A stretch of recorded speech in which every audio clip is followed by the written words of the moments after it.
Your phone vibrates before the sun rises. The screen flashes with an unfamiliar international number, followed by a text message containing nothing but your full legal name, your current address, and a single figure that freezes your breathing. Balance. Due. $1 billion. At first you laugh. It has to be a scam. Nobody owes $1 billion. Nobody even says that number casually. Then your apartment door unlocks from the outside. 3 men enter without forcing anything. They don't shout. They don't wave guns. They simply walk in as if they own every square inch of your life. Their suits are perfectly tailored despite the humid morning, and each wears the same blank expression that belongs to people who have stopped seeing violence as something emotional. One places a leather folder on your kitchen table. Another pours himself a glass of water from your sink. The third studies the family photo hanging beside your television. "You have 10 minutes, he says quietly. You stare. "I think you've got the wrong person." He doesn't answer. Instead, he slides the folder toward you. Inside are contracts, offshore banking records, encrypted transaction logs, shipping manifests, and dozens of photographs. Every page bears one identical signature. Your signature. Your exact handwriting. Your exact fingerprints. Impossible. You flip through faster, convinced it's some elaborate forgery, until you reach the final page. A photograph. You. Standing beside a man whose face has been crossed out with black ink. The timestamp reads 6 months ago. You have absolutely no memory of it. The man beside the television finally speaks. "Our accountant disappeared." Another page slides onto the table. "Our money disappeared." Another. "Our patients disappeared." He looks directly into your eyes. Unfortunately, you did not. The room suddenly feels too small. Your heartbeat pounds against your ribs hard enough to hurt. You explain that you've never seen these documents before. You insist someone stole your identity. You beg them to verify everything again. They already have. Your passport was used. Your biometric data was verified. Your digital signatures passed every security checkpoint. Every trail leads directly to you. Which means one of two things is true. Either someone has spent years building the perfect copy of your identity, or someone erased part of your memory. Neither possibility feels better. The oldest man closes the folder. "Our employer believes in fairness." He places a small black phone beside it. "You have 90 days. You blink.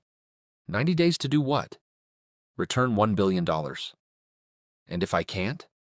He glances once toward the photograph of your parents. "We begin collecting." They leave as quietly as they arrived.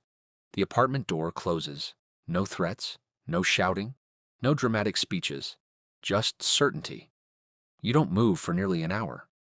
The black phone rings. No caller ID. You answer. A calm female voice speaks. "Do not call the police." You freeze. "We monitor every government network within 3 countries. Click. The line dies. Your own phone immediately loses signal. Your internet disconnects. Your smart television turns itself on. Every device in your apartment begins displaying a countdown. 89 days, 23 hours. You finally run. The police station is only 4 blocks away. Halfway there, your bank cards stop working. Your digital wallet empties. Your email locks. Your social media disappears. By the time you reach the station, your identity no longer exists. The officer behind the desk asks for identification. You hand over your driver's license. He scans it twice. "This number belongs to someone deceased." You laugh nervously. "What?" "I'm serious." He studies you. "You okay?" You leave before answering. Outside, your reflection in a storefront window looks unfamiliar. Not physically, mentally. As if your own face belongs to someone living another person's life. That evening, you check into the cheapest motel you can find using the last cash hidden inside your backpack. The black phone rings again. "You wasted today's opportunity." "What opportunity?" "To accept reality." The call ends. Exactly 3 minutes later, the motel explodes. Not your room, The room beside yours. Concrete rains into the parking lot. People scream. Fire alarms echo through the night. You survive only because you happen to be standing outside buying bottled water. Someone wanted you to understand something. They never miss. The next morning, a package waits outside your destroyed motel room. Inside is a passport under another name, several prepaid bank cards, a handgun, a handwritten note. If you want to survive, stop pretending you're innocent. Find out where the money went. No signature, no fingerprints, nothing. For the first time since this nightmare began, you stop asking why this is happening. Instead, you ask a different question. Who wants you alive? The passport gets you across 2 borders before anyone notices. The bank cards contain nearly $500,000, enough to disappear, enough to run forever. Yet every time you consider escaping, you remember the countdown. $1 billion.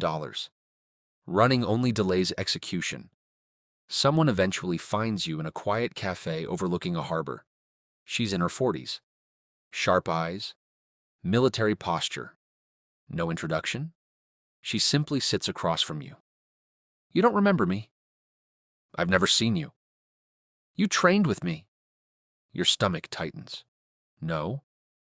She slides another photograph across the table. This one isn't edited. It's unmistakably you, standing inside what looks like a private military compound, holding an assault rifle with practiced confidence, smiling. You have never touched a weapon in your life. At least, you don't think you have. She notices the confusion. They wiped you well. Wiped what? Your memories. You almost stand. This is insane.